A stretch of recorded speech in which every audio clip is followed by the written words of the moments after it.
sure we all in this world understand, it's a lot of trial and error, right?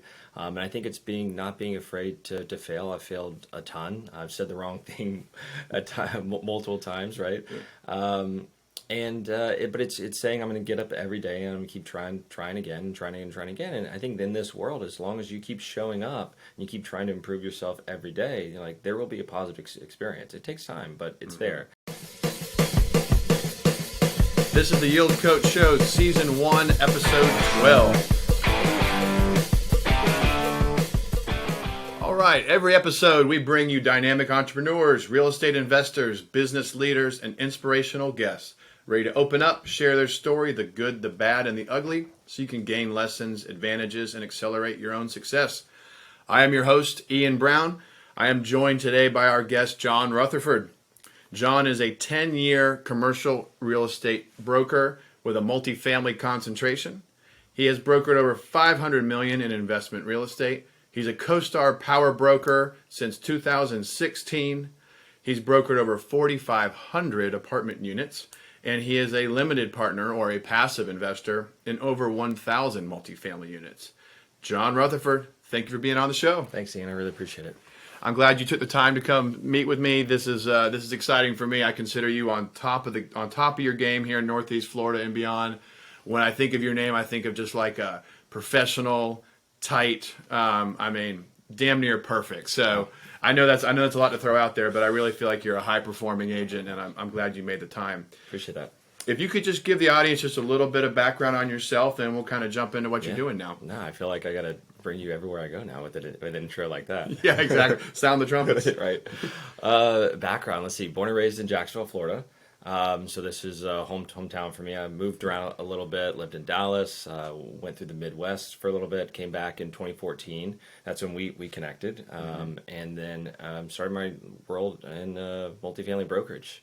Initially at a small boutique shop that allowed me a lot of opportunity to just say the wrong things and fail a lot up front, but learn a lot in the process. And that led me to a national firm where I gained a lot of good exposure and built a lot of good relationships. And then more recently, here as of last year, into really a unique new endeavor that allows me to really marry those two experiences into what I think is going to be a more, again, just unique opportunity for myself and my clients to really deliver a lot of value. So excellent. Now going back to, so you're a Jacksonville native, which we're filming this in Jacksonville. That's becoming a dying breed. You don't find some original natives here. So that way. Did you go to high school and undergrad here, or did you go somewhere else? I did high school here in Jacksonville, and then I did my undergrad at University of Florida. Not too far away. Not too far away. Hour and a half south, yeah. I won't hold it against you. Yeah, Go Noles. I know. It's all right. In Jacksonville, it's probably more popular to be, I'd say, a Gator, and then it's probably next most popular to be a Georgia Bulldog, and then third's probably Seminoles. Although I don't usually admit that. I shouldn't admit that on air. But I will finish with a Go Noles.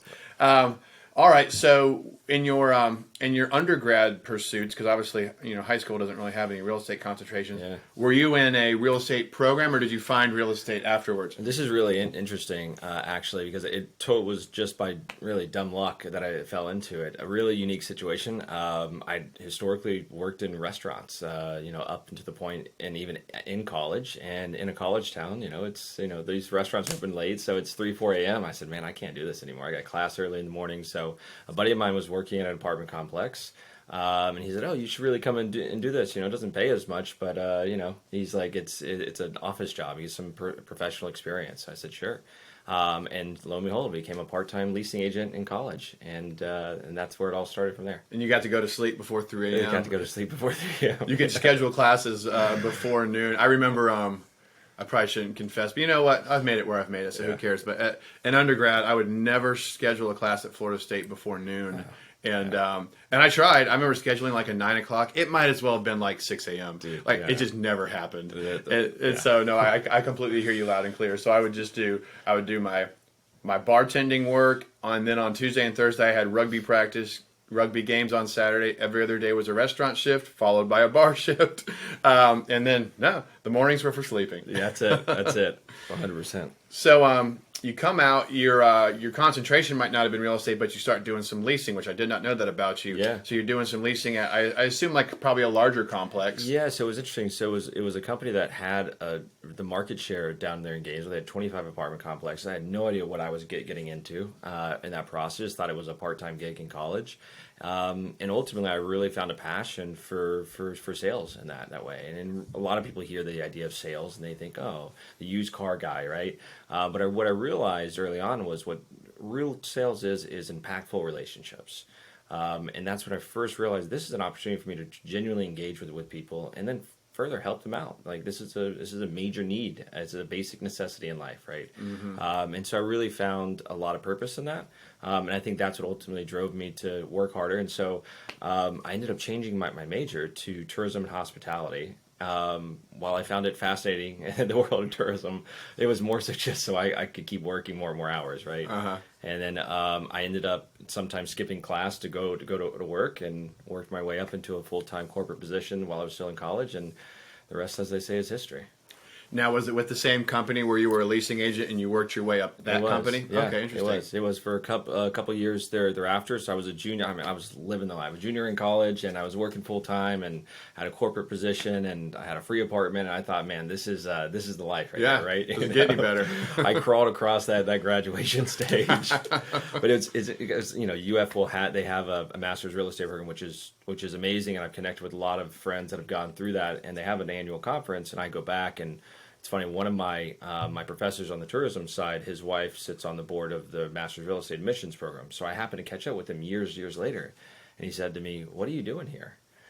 He's like, "Why? How are you in real estate?" Right? And I was like, "Oh, funny enough, remember all those classes I was skipping? Yeah. It was to do this." Yeah. So it really, it worked out. It was a lot of good relationships, but yeah, it was just really organic. My friend had said, "Hey, you want a part-time job leasing apartments?" And here we are. Yeah. So when I met you, I want to say it was 2014, Yeah. and we both worked. Just for some background, we both worked at the same local kind of boutique commercial real estate firm.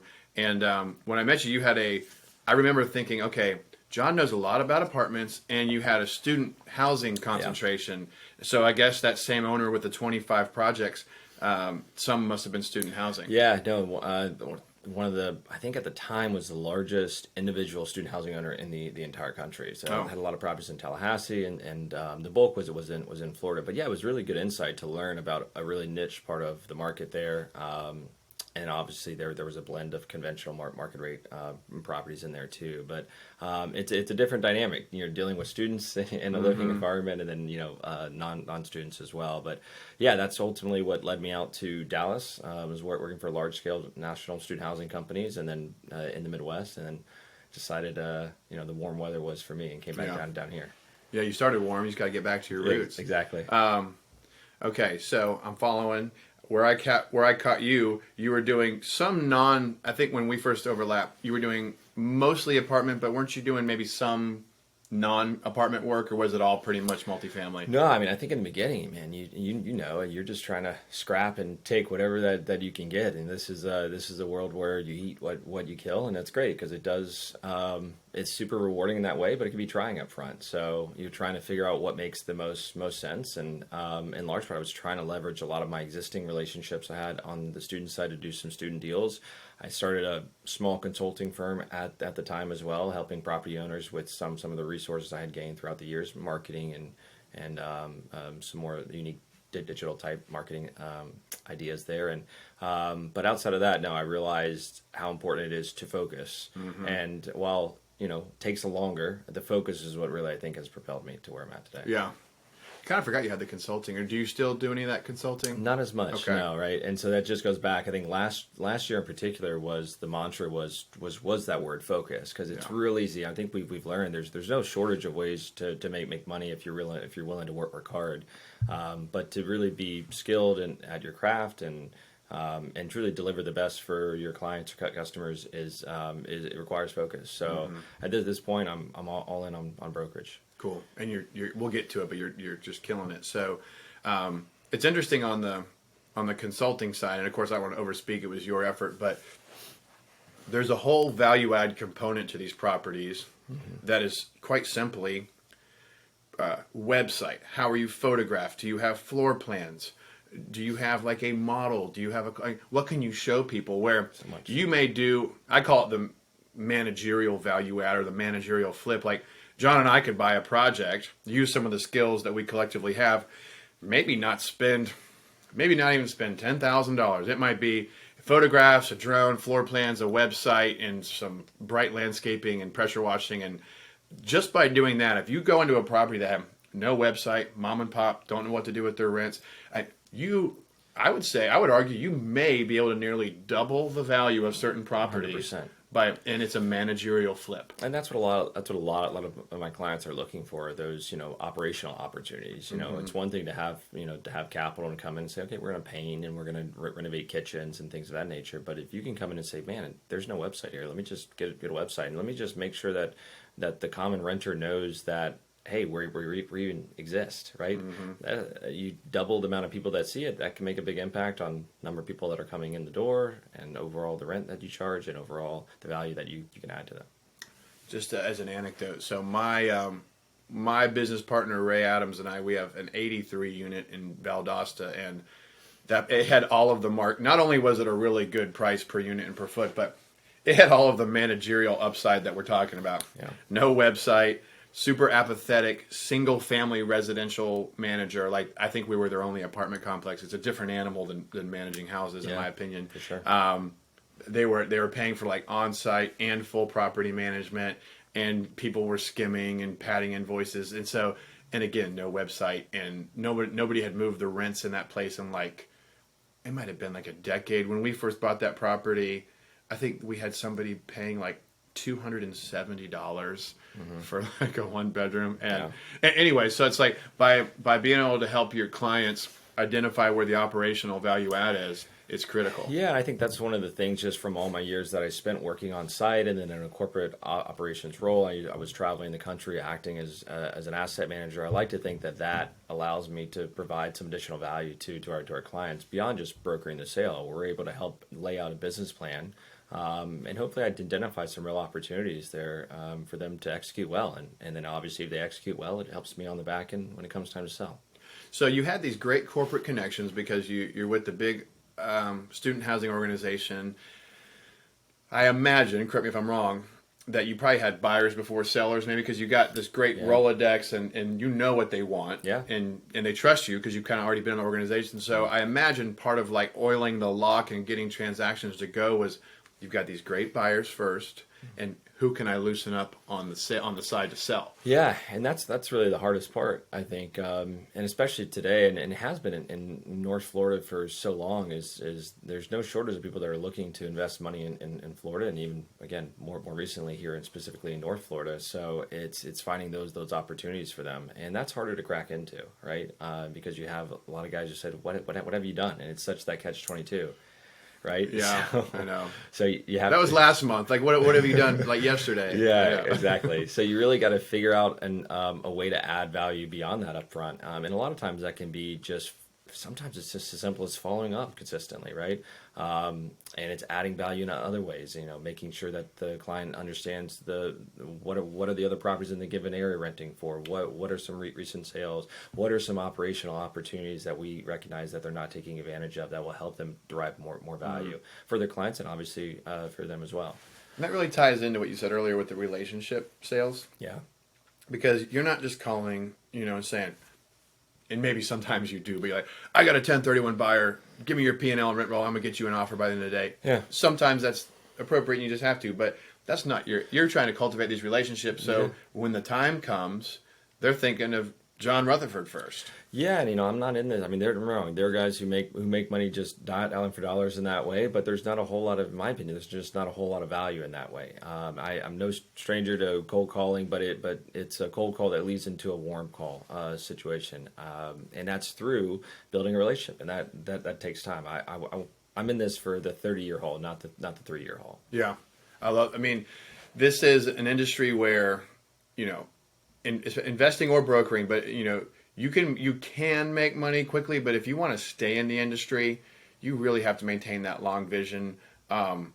I know, like in my opinion, I did some things early on that I just had to get in and out of quickly just to get the dry powder and the capital going. But as I look at things now, everything's a little more long game, and we're at a point in the market. I'm not trying to detour the conversation, but we're at a point in the market where you need to be thinking, okay, we've been on this like 10-year rise, give or take. Yeah. Rates are obviously creeping up. We got a lot of demand in our state. Rates are going to put some adverse pricing pressure. It might just be overwhelmed by the people that want to run into the market. So it might wash out in Florida for now. But my point is this an asset that you want 10 years from now? Yeah. Or more than 5 years from now? Because a lot of people buy with like a 4 to 6 year modeled kind of hold. Well, do you still like it if you hold it 10? Is it still going to work? I just think people are starting. I know me personally, I'm like, would I be okay being in this deal 10 years from now? And if I still like it after all my underwriting, and that answer is yes, I'm a lot more likely to proceed. Yeah, and I think it goes back to like wanting to add the most value for clients. My goal is to put together a win-win deal. It's a long-term relationship opportunity. If I put them into a deal that ultimately doesn't have a clear business plan, then they're not going to be able to execute as well, perhaps, and then that means that they don't make the money that they thought they did, and then that means that they don't come back to work with me again, maybe. So, I think for me though, it's really important to, if you're going to hold for 10 years and helping our clients understand not just the property they're getting into, but the market that they're getting into. And man, it's an amazing time to be a Floridian, I think, and I think Jacksonville's been a best kept secret for a long time. So it's helping these guys and gals understand that, hey, North Florida is going to be, we're just scratching the surface of what could be in 10, 15, 20 years. And so if it is a 4-year hold, great. But if it's a 10-year hold, that works too. And one thing you might wonder why John would say we're just scratching the surface, where Jacksonville could be in 10, 15 years. There's a number of things, and John can probably jump into, but we have a downtown that's honestly kind of teetering on the cusp of really becoming something much better than it is. There's so many projects in the works, and they're not just on paper. There's stuff that's really already beginning, Right. And then you've got some major projects coming out of the ground that we should get a Four Seasons. Right. And a lot of people said forever, well, Jacksonville can't support a Four Seasons. Well, we're going to have it. And it's going to be right there, where you can walk to the stadium, the landing being redeveloped, all the housing going downtown. And then on a macro level, we still have land in Jacksonville. You can't say this. You go down to South Florida, everything's kind of infill. Yeah. Everything's kind of already been developed, unless you got to go way tertiary. So Jacksonville still has some sites relative to the rest of Florida. And our infrastructure, we're a port city. We have I-10 coming in. We got I-95 going up, and our infrastructure is kind of ahead of our population, even though people would argue differently because of traffic. But truth is, our infrastructure is really kind of ahead, and we have a lot of rail access. So we have all these things that that bode well for the future. And I think you're right. If you look at a city that has a lot of room to grow, we're certainly one. We might go from being like a 1.2, 1.3 MSA. Who knows? We could be a multi-million MSA. Yeah, very much so. We definitely have the land for it, and being a coastal town as well, the quality of life is I think unparalleled for most. Mm-hmm. Yeah, and I think what's funny is like the beaches. Everyone I'm using kind of air quotes. Everyone kind of likes the beaches, but more recently, I feel like people are really recognizing, and it's showing up in the pricing. It's been showing up for a few years now, but it's almost like hydraulic fluid. When it has nowhere to go, it just shoots up. And the beaches, you got the coast, the intercoastal, there's so many parcels. The pricing down there has gotten very aggressive. Yeah. But I think it's just, a lot of it's the market recognizing there's a high barrier to entry. Especially in that corridor, there is no more land. And people are taking a long view, certainly on their beach investments. And you're seeing money come in to the beaches that is fairly unprecedented. We didn't have a new hotel built down there, I want to say, since now it's the 4 Points, but I think, and that was the last one in the 90s. And then now you've got a few. The Margaritaville was I think roughly a $50 million project. It's up and running right there on the ocean. You've got the Element that went in. You've got a couple others proposed. So people are starting to bring some major projects down there. Multi-million dollar condos now. It's and that's why I say Jacksonville it's so great to be back here in my hometown and doing this and helping people realize the opportunity and helping grow my city as well, right? For the better, because again, there's just so much opportunity here. And that is the cool thing about you. You do far more brokerage than I do. But what's interesting about being in commercial brokerage in particular, like an investment brokerage, and you really do get to somewhat shape your city. I mean, you're involved in, okay, there's going to be 200 apartments here, or this is going to transfer, and this is going to go in, and it's an exciting component of doing commercial real estate work. Yeah, I think it's a lot of it is just maybe not even thought of in the process. It sometimes can be very transactional in that way, and that's where really building these relationships come into play. And when you know that you're doing a deal with people that aren't from here, I mean, I've got a group of investors from California that have discovered Jacksonville, as they say. And they absolutely love it. I joke with them that they're more local than most locals now, right? And so it's really cool to see that they're coming in, they're making an investment into our city, but it's not just a transactional investment. They truly believe in the city, and so that I think we see that in the types of capital improvements that they make into the property. And I think that ultimately it's a better for the tenant, and it's better for Jacksonville long term. Kind of reminds me of our guest on episode, it was 1 or 2, was Lauren Wyckoff with Brewhound, and the acreage, the size and scope of the project, none of those are all that noteworthy. It was not a real big site. It's not like a wildly expensive project by commercial real estate standards. However, it's been like one of the most successful little startup businesses at beaches in the past 3 years. Yeah. And talk about a community impact. Just to your point on what commercial real estate can do, what she's done down there is create this little, doggy utopia, and it's really special. And it's like you could have probably hit that transaction amount with like a couple houses or a couple quads or whatever. But what's been created is truly unique, and I think that is kind of like the unsung hero of doing certain commercial real estate work. Like we know some people here in town that are doing like most of the restaurants and a lot of the retail, and it's like you're directing essentially where the next little brew house is going or the cool 100%. restaurant. And then you get to really work with some of these property owners, and some of my friends that are more so in the retail world have said they've got clients who really believe in Jacksonville and have a property and will say, I want this specific tenant here, I'm willing to take a lower rate, or I'm willing to spend more tenant improvement costs on this just because I want the community to have this type of opportunity versus the other. And that's I think that's huge, and that shapes the entire area. And again, you have a small play in that. So getting kind of back into your core effort right now, in my opinion, you're top of your game, apartment brokerage. Talk about kind of where you were a few years ago, what you've done to change, and kind of the evolution to where you are now. And if you want to discuss where you're trying to go, that's fine too. Yeah, as I mentioned before, I'm sure we all in this world understand it's a lot of trial and error, right? And I think it's not being afraid to fail. I've failed a ton. I've said the wrong thing multiple times, right? Yeah.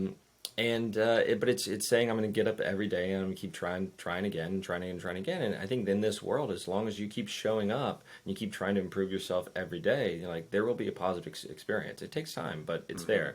And so that's what I've found out, working at the small, entrepreneurial, more boutique property or, brokerage shop. It allowed me to really try and fail a lot, and then go into a national large-scale company that had a lot of great systems and processes in place that helped me learn, but then to say, hey, how can I marry these two together? And that's what I'm doing in my current opportunity now with the brokerage team that I have and the brokerage team that I'm building. I'm saying, let's take best practice, because it isn't just a behemoth transactional experience, but it also, you do need some resources beyond just a one-man, show. So that's where I think the opportunity lies for me and my clients in the market, is to say, hey, we're gonna help you analyze a little bit differently. We're gonna add some more operational business planning with you as well, and we're gonna have some fun in the process too, right? So that's the goal right now. I've got a great team. I didn't imagine that we would ultimately build out a team in this new endeavor, but I've got a couple of analysts. We've got a phenomenal marketing team. I've got a co-broker, and we're working to bring on one more now. It's just really exciting, and I think it's a testament to people wanting to work hard and be involved in something that's maybe a little bit more unique. So you describe your team now, and again, cut me off if I'm wrong here. So I know you have to do a lot of a lot of underwriting and valuation, a lot of BOVs or BPOs, so broker opinions of values. Right. Is that where the analysts come in and kind of take some weight off your shoulders, Yeah. or? Well, and I think, yeah, and so it's easy to get bogged down in the weeds in anything, right? And this is definitely no different than that. I mean, we really want to make sure that we're doing the nitty gritty really well, and that's where you have to have, in my opinion, you have to have a team there, at least to do the scale that of what I'm looking to do. And so, yeah, the analysts they play a major role in our underwriting, where I'm obviously intimately involved in that because there was a lot of client interface with that too. But beyond that, it's a lot of things. It's saying, hey, what if we did this? What if, this has always been a thought, or this has always been a pain point for our clients. Can we create something here to help solve that? Or, this has always been a high level assumption that can we drill down and create a more, a better way to understand what this is. And so that's what's really exciting with the team, is that we're able to be a lot more proactive than I've ever been in my entire career about creating some of these solutions, and maybe not even helping our clients, but pushing the industry forward a little bit too. Mm-hmm. So that's really cool. That's interesting. So taking something that, because let's be honest, you could use like some down and dirty comps and ratios and rent rolls, and I mean you could spit out valuations from a broker's perspective relatively quickly if you didn't take the time to go as deep as you're talking about, where let's unpack these assumptions, let's really like break down these trailing financials and think about where it aligns with the market. And I hope a lot of times our clients who are looking to sell their assets say, in the process of when we're looking at their financials, hey, we have questions on this, and this, and have you considered this and this? They said, man, we haven't. And that's really great for them to see, because not only are they going to make those quick changes that will add immediate value, it's going to give them a little bit better pricing, and they're going to take that into the next property as well. And now it's an improved opportunity, operational opportunity for them. But on the flip side, from a groups that are looking to come in and buy, talking about this idea of creating win-wins, the seller's going to ultimately get a little bit higher of a price, but the buyer now has a proven business plan as well to replicate coming in. And so that's where the seller gets a little bit more, but the buyer gets a more proven opportunity there as well. And what's interesting is like your role is one of the only ones that intimately knows all of the competitive supply. Yeah. And of course it's a delicate dance where you're not going to divulge confidences of somebody else, but like you're the only one, well, you're one of very few people that knows, okay, out of these 10 apartments, I know exactly who's really doing ratio reimbursements for utilities, who's actually capturing this. Right. Did somebody try this novel marketing thing? Does this actually work in the marketplace? And owners don't really talk to owners. So Right. like you essentially are like, I'm collecting all the information. You are the collector. I was going to use some Tinder analogy, but I won't. I think it's because we watched the Tinder swindler last night, so it's like on my mind. But you're the guy that has the information from these people that don't talk to each other. Yeah. And so obviously without sharing specific property information, you can say, here's 6 things that you probably just always assumed were the case, but they're really not. And if you make these changes, your pro forma jumps up to this. Yeah, and it's really, I think, with anything, if you focus on people, right, and if you can find the core of people in anything that you're doing, that's usually a good foundation for success. So how can I better the lives of the tenants that are living at my property? And for their, it's great to see that some property owners find really unique ways to do that. And so that's something that we're able to say, man, this is really great. This property is now doing this, and we found that that's really, really cool. If you can, that would be a good opportunity to add value to your tenant. And then obviously, if you're adding more value, there's typically a cost for that, right? So that is something that's really exciting to see, just constantly driving forward and creating a better quality of life for people too. We noticed in our 83 unit project, just by we're almost done with them. We've been doing pretty much everything out of cash flow over there, which there's pros and cons. It's slow, but keep our debt reasonable and more control when you do things incrementally. But we have we were like 90,000 square feet of building, so it's kind of a lot of building, and it's scattered over multi-parcel. It kind of looks like we own like a corner of a neighborhood. Some of it's 2-story, but we're almost done spraying all of the brick buildings, and it's not like sexy brick. This is like 1970s kind of yellow. It's just not like a historic looking brick. Yeah. So we're kind of going with everything with a nice crisp white, like a navy border, a bright door, relettering, and it's not particularly expensive. But what we're noticing is like by doing that, we're getting great feedback from the existing tenant base. A lot of them have been there like 20 plus years, and we're starting to do a better job we're really kind of just starting noticing modest but meaningful, maybe 10% style, $40, $50 rent increases monthly on tenants that have been there a long time. They already know. They know they're under market. They can look around. And by doing these exteriors, even though we haven't jumped into their subject unit, they can respect the fact that these owners care. They're making upgrades. Yeah. When my family comes to visit, that I don't live like in a slum. This is a clean place. That they feel proud of.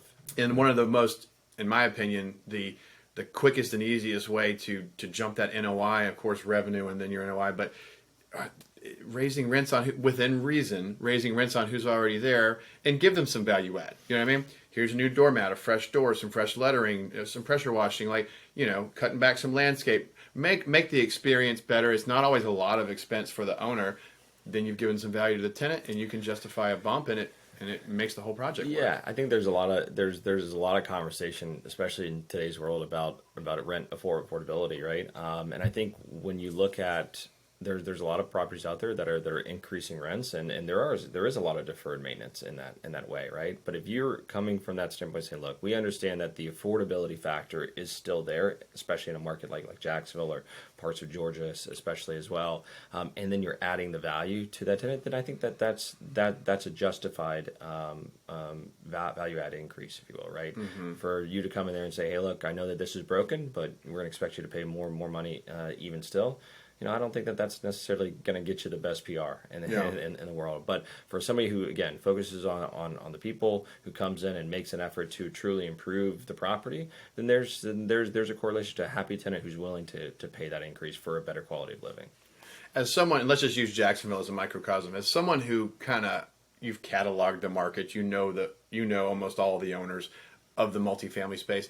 How many property? I just wouldn't know this stat. How many properties do you think, hand grenade estimate, have been traded in the past, say, 5 years and are either renovated or have an ongoing renovation? Because kind of what I'm backing into is like, how many of these kind of diamonds in the rough are still sitting out there with old management, no rent bumps? Those are few and farther between. For sure, what we found is the smaller properties, what we consider smaller properties, is that sub 100 unit property deals are probably the ones that are likely still have that that operational upside. Typically, if it's, let's call it 40 units, it's tough to find a third-party property management company that pencils really, really well on paper for that, right? So they tend to be more mom and pop run, as we say. The owner may manage them, or they may have a property manager that helps out in that way. But usually there's not a lot of great efficiencies. Mm-hmm. So for you to come in and what we're seeing a lot of groups do is add scale with buying 2 or 3 or 4 of these 30, 40, 50 unit properties that maybe priced a little bit lower because rents are lower, because operational inefficiencies exist. Put them together, and now you can have a third-party property management company, or you can have it on site, property manager there, sort of floating around to everything. So I think that's what we're seeing more and more of, and that's really the last, in my opinion, horizon of really true impactful deal opportunities right now. I will say, I think on the what we consider 100 plus unit opportunities, there's still good ways to make money, especially in a market like Jacksonville. And if you can come in and execute that business plan well, you'll make very good money in the process. But if you want the lowest basis opportunity, maybe to hedge that risk a little bit more, we were seeing that more in that sub 100 unit deal.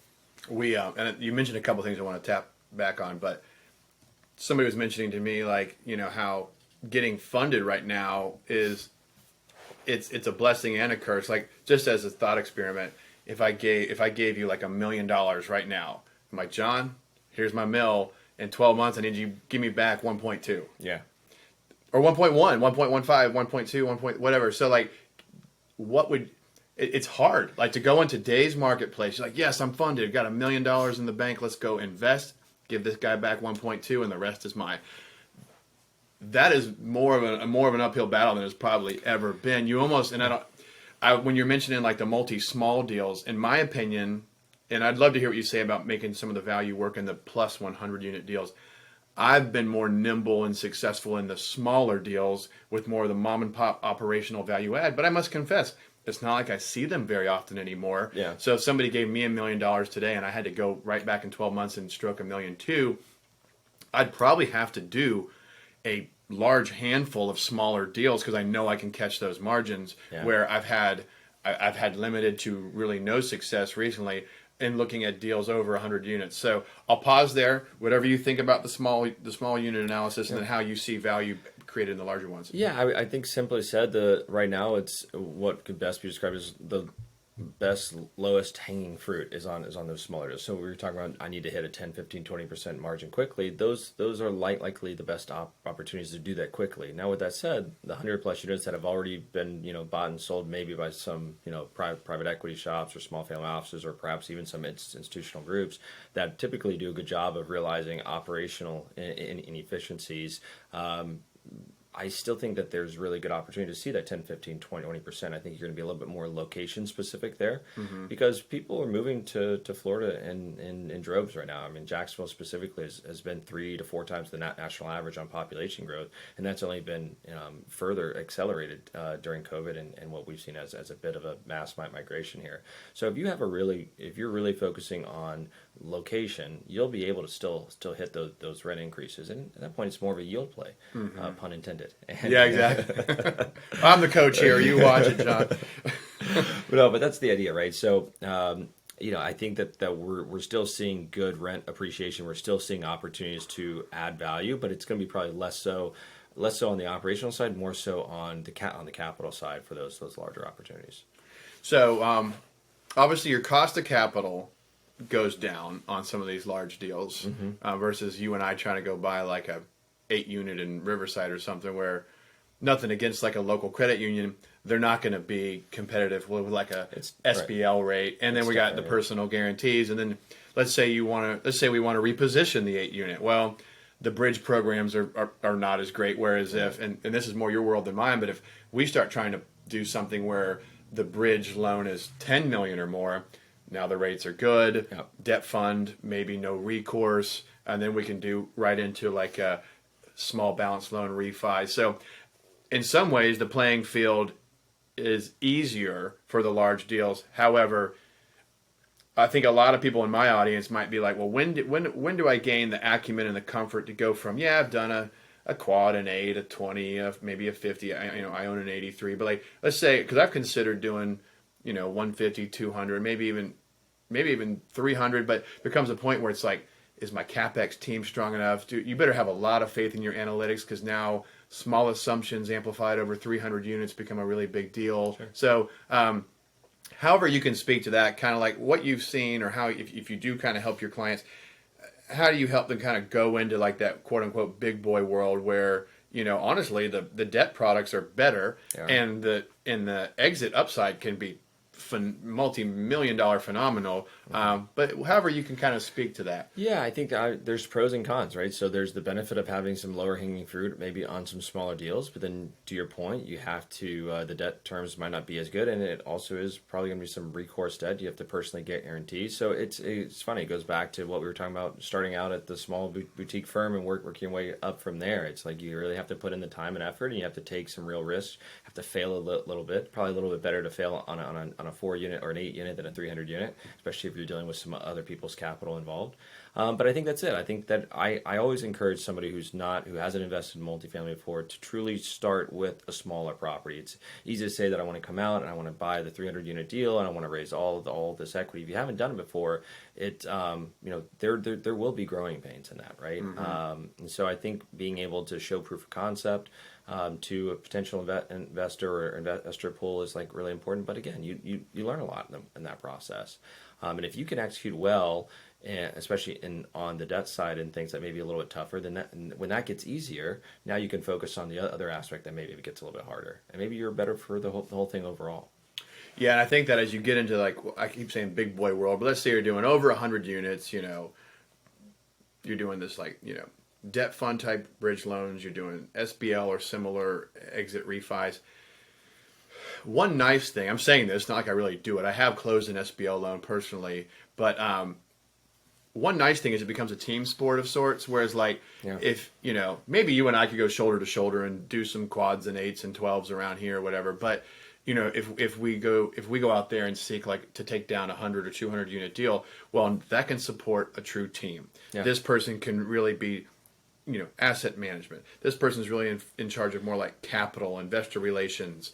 And then, of course, you've got to have like kick-ass underwriting because, like we say, small errors in your underwriting that can just sink you. Yeah. And so what's nice is I've been pretty much a solopreneur my career, and I've done well. But, I think as I look forward, guys like you, I look forward to doing more with you in the future because to me, you are like the intermediary. I mean, you literally are the broker, but you are like the intermediary into some of these larger deals where guys like me have had success from house flips up to an 83. That's kind of where I've scattered, and a little bit of miscellaneous commercial spread in there too.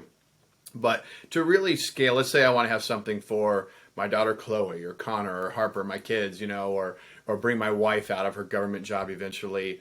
I'm already self-sufficient. I could do nothing and just live on my passive income. I'm not saying I live like a king, but I could just go surf and do jujitsu and go camp. I'd be okay. But to really do something that's like portable for the next generation, or maybe get my wife out of what she's doing now, and she loves what she does, and maybe she'll stay there forever. But my point is, that's where more of like an enterprise, and like some of these larger deals where there's enough, my biggest property has top end revenue. It'll probably do like $500,000, which is it's a good number. And then of course we have all of our expenses and debt service. But you start getting these properties that have like $1 million revenue or more. There's like say it's doing $100,000 in revenue a month. There's room to like have some family in there, and they're really working. But now you have an enterprise where it's like you can start getting some friends and family if they're qualified into your enterprise and kind of grow them through it, so they can decide when they're my age if this is the life they want. I mean, this is what we hear a lot of people talking about. This is a true opportunity to build wealth, but generational wealth in this way. It's a tangible asset in that way too. And yeah, I think when there's a lot of opportunities to invest out there, whether it's real estate, whether it's the stock market, anything, startups, whatever it may be. So I think it's important to be diversified in that way. But real estate, obviously, I'm biased towards, and I think is a really good opportunity to create long-term passive income. I would like your thoughts on something I've been telling people, because since I started the Yield Coach platform and the Instagram and Facebook and a little more forward-facing platform for investors, people contact me and they're like, well, I want to get into apartments. And I love apartments have been really good to me, and they've been good to you, and it's your current core. Yeah. I tend to tell people, and I'm paraphrasing, something to the effect of, this is a great time. This is a time you really want to be a black belt.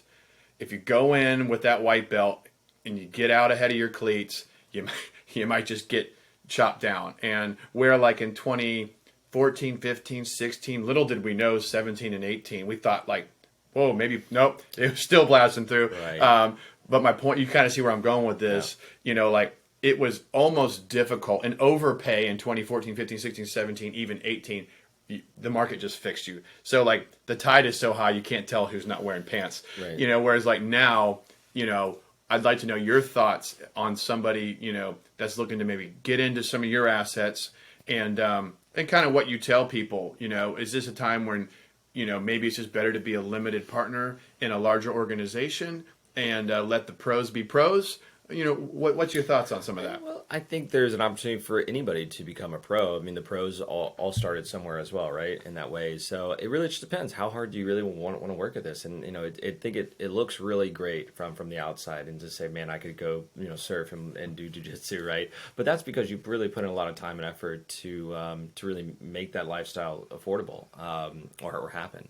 And I think so, as long as somebody understands that I can become a pro, give me 10 years, or so to really dive in and be at that point. As long as somebody's willing to do that, I mean, you can do whatever you want in any market. We talk a lot about, man, markets go up, markets go down, but there are people who, I guess the good analogy is, why is it, the same 10 guys sit at the final table at the World Series of Poker every year?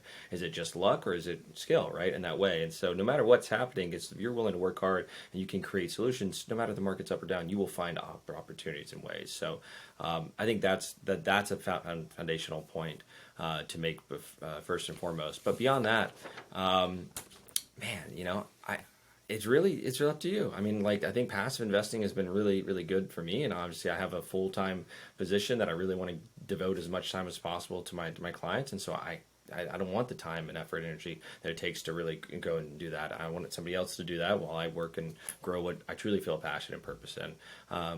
So if that's the lifestyle that you're in, then so be it. But if you really want to grow in that, then yeah, let's go find a 10 unit. Let's go find a 20 unit, a 30 unit, a 40 unit, whatever, cash that you have available to do that with. And let's make some mistakes and let's learn.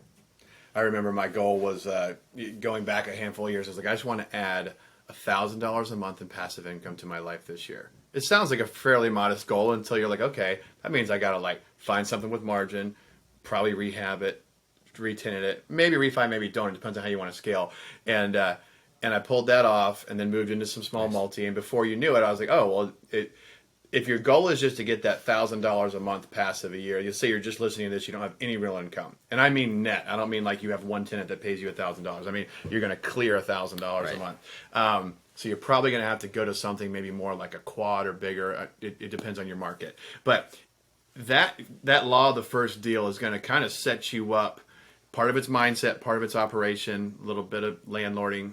But to your point, if you want to become that expert, that 10-year expert, that black belt that I mentioned, go ahead, get started with a modest goal. And I always tell people, like, now you can't just assume like wildly bad things are going to happen. You also shouldn't assume wildly good things. I kind of take a high, middle, low when I do like basic underwriting.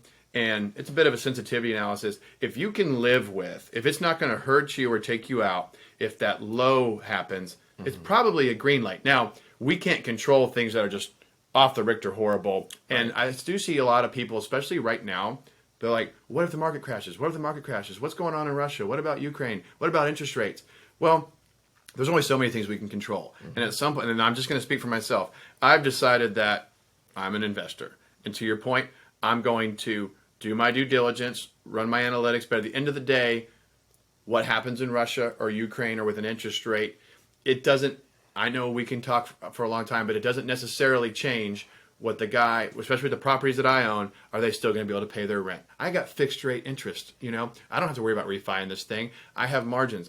How low could that rent go before I ever have a problem? It can go pretty darn low. So I think too many people pull themselves out of the game because of these like things that are way out of their control, and they're hypothesizing these catastrophic events that you have no control over. Well, and that's where you can argue that mindset in most areas of life. A lot of people say, man, there's this really cool endeavor that I want to do, but what could go wrong? And you throw the what could go wrong before you even try, right? And I think a lot of times if you can just start, If you keep in that hard work mentality, you keep a solutions mentality, when those issues arise, you're gonna find a way. You will find a way. Now, it might cost you something in the process, but you will ultimately win out in the end. I truly believe that. If you keep on that to the person that says, man, I don't know, it might not be a good time in the market, well, people were saying that 3 years ago, and now look what happened, right? Yeah. I think a lot of it too is, and it's not just saying to make a wild blind guess. I think you really have to, again, there's no substitution for hard work.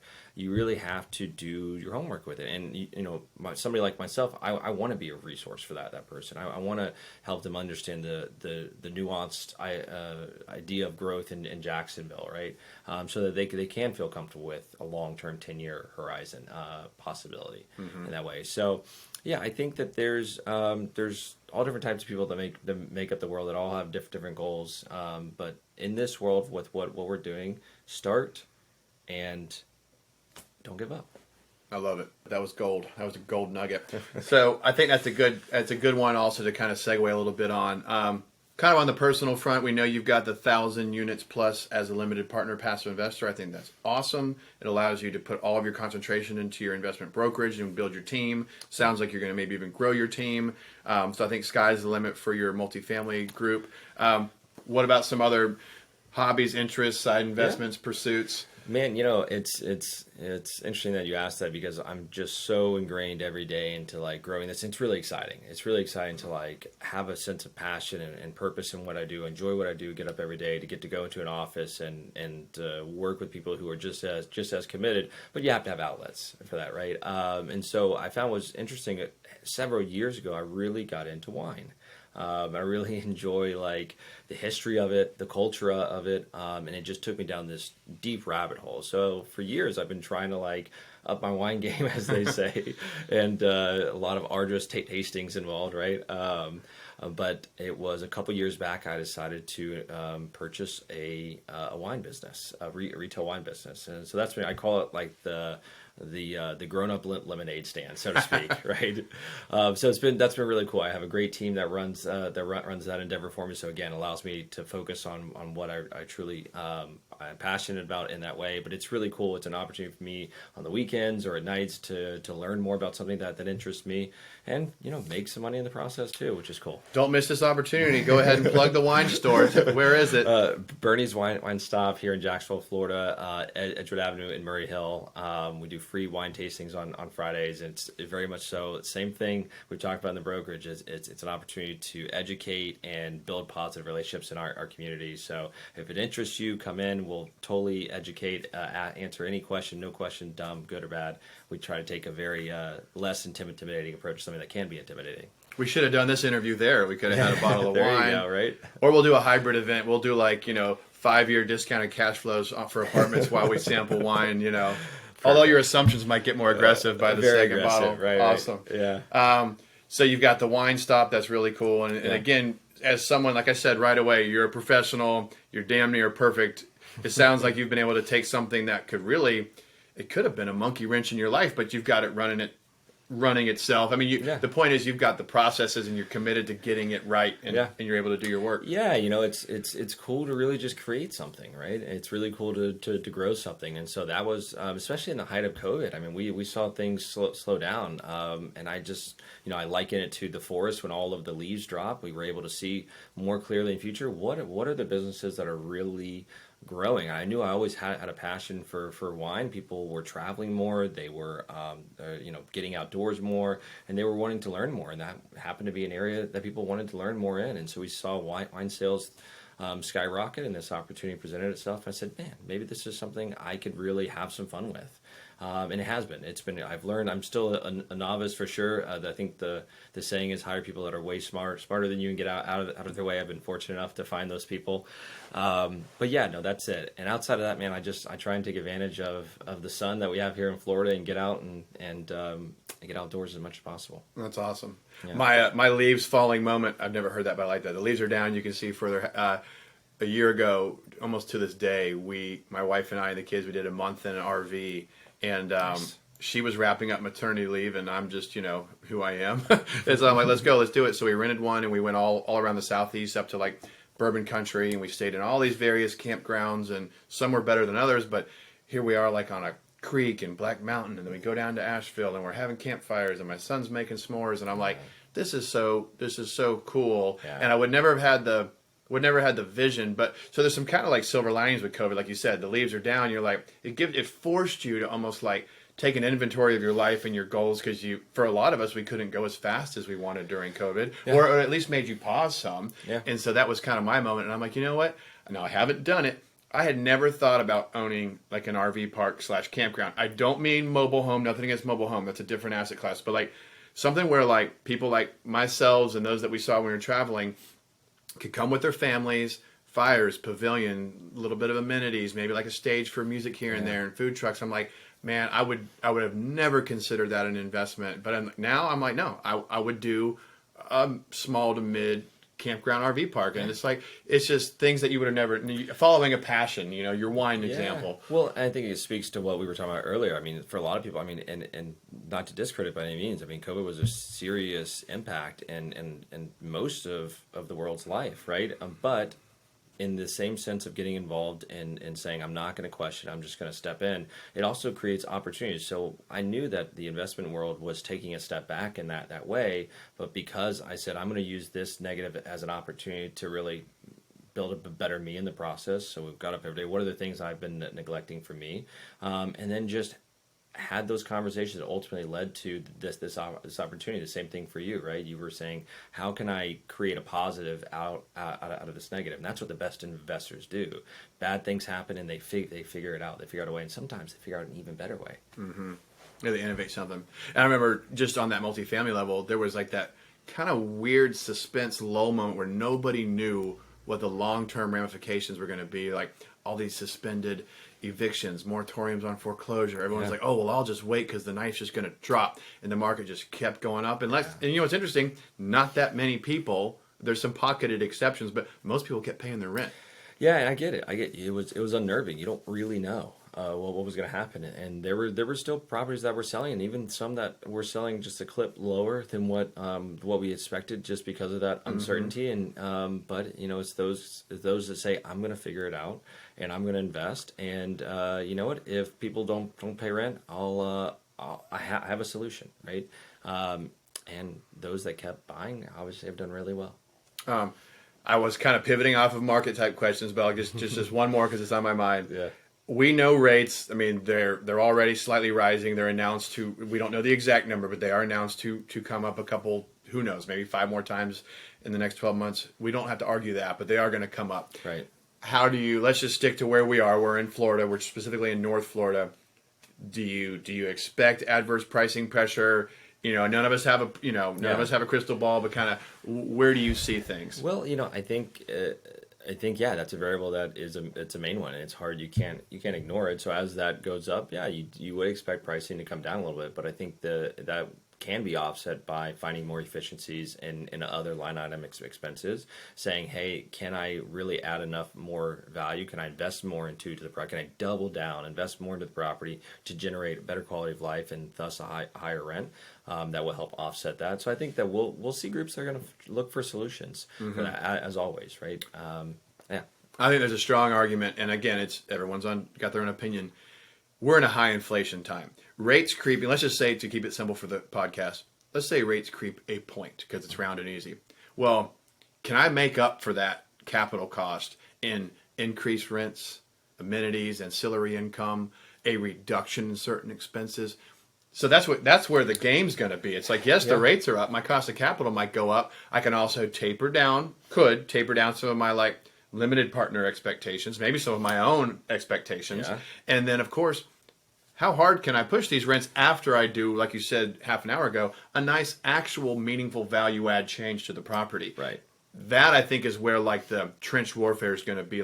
This is just me talking, but I feel like, yeah, the rates creep up. If there's an argument why transactional pricing might not move as much as people think, is because people can take a hard look at where can I really move these rents if I make these upgrades, if I add these amenities, or if I cut certain expenses. I also think we're not that far away from picking up some efficiencies, and some people are going to laugh, but we're not that far off from legitimate solar type options, or I know it doesn't really pencil out great now unless you have a rebate, but we talk about the long view. You want to tell me 10 years from now we can't have zero utility bills on some of these buildings? Yeah.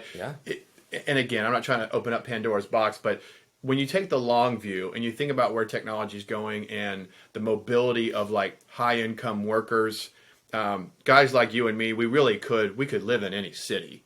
And that's kind of a new trend. And the average person's going to have, the average new graduate's probably going to have 10 plus jobs before they retire. They're going to need to be mobile. It's great for the apartment industry. It's also great for more of that B A premium on up product that's they're not so price sensitive. Yeah, and even with all that, going back to your earlier point too, I think there's an aspect where you're saying interest rates are up. The delta between that and what return that I can get with my capital is still greater, and maybe just expectations come in a little bit. I mean, people have been doing really well for a long time, and they're still going to continue to do well. You still own a tangible asset that it is appreciating. There's some tax benefit to it, and there's a lot of capital out there. There's a lot of people that made a lot of money over the last decade in this bull market. They're going to say Florida is still a great place to invest. So if that cash on cash return is now 6% instead of 7.5%, you know what? That's still worth it because I believe in that long term view, and they're willing to take that yield a little bit more. Great answer, John. All right, well, I've really enjoyed this. I'd like you to tell the audience where people could find you and connect with you. Yeah, I think the best is just shoot me an email. I'd love to connect in that way. My email address is jr@naihallmark.com. That's naihallmark.com. That is the brokerage firm that I'm at. Would love to talk shop with you. We can connect on the phone from there. That'd be great. And we'll make sure that we have your contact in the show notes. So if you're watching this, it'll be in the show notes and you can link to John. And you'll see a sexy headshot if you weren't watching this and you're just driving your car. I've really enjoyed this.